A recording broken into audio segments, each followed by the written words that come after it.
I'm holding a recycled rock, gray, blackish gray, which the Lord showed me when it was still the beginning. This is the ultimate recycle of all of time after 19 creations lived fully across twice. We're on the 40th. She was trying to, go back in time and recycle rocks, elements, and all goods like we recycle everything and make it upgradable and use it in current standards of that time to where everything was crystallized to the quality of standard of the highest you can achieve in the elemental bondage. And that was going to lock across all time creation forward from start to finish. And that was going to be heaven brought to earth, superimposed upon it, with no deviousness in effect. She thought she was that.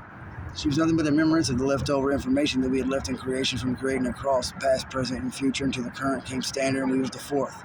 The 5G is us, where we stand now, the fifth generation of all of us fused as one.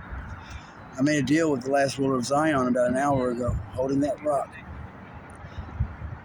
I told him in the beginning, any rock you touch that is mine, you're only poisoning yourself. He never got the height and full awareness of what the fuck I meant. He got excited at me. He said, I've touched every rock in this motherfucker, meaning all in creation. And I said, yeah, Bubby, you have. So what do you want to do? So that means there's not a rock or element or color or thing or nothing in existence beyond his own skin cells too. That it doesn't, I own him like that. And if he even tries to cast upon me, it's within his own skin. I made him a deal. I said, you return every rock willingly, and all the fusion and the power and the sorcery and everything that you have combined and internally entwined into them through your will and might upon this gray rock which I hold, which comes from Zion, a real piece of Zion, and it's a piece of shit. It's less than Kmart over recycled brick on this real stone.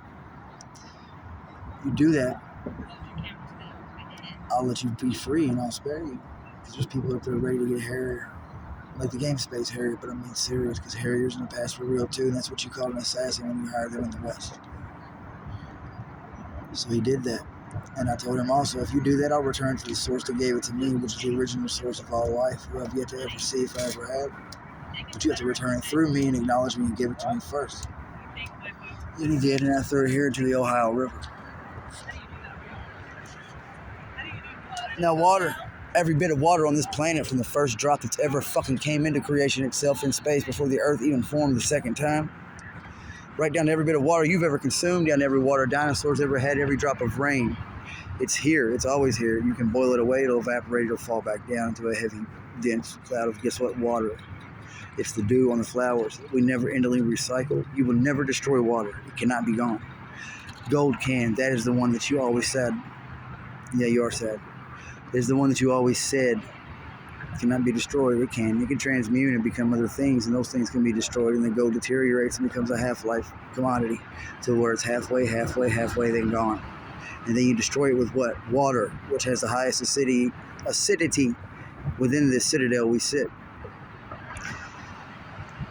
The creation, the time-linked citadel for a three-way staple. I could put a body or anything, even steel, underwater. Given an amount of time, as long as you don't have a certain time factor, an amount of time, it will be gone. That's why if you lose somebody's life in the water and you find them downstream, you grab their skin to pull them out and it comes off. Same effects with metal and rock. Water cannot be destroyed. And because of that, this river will flow all the way through, all the way to the Nile, back over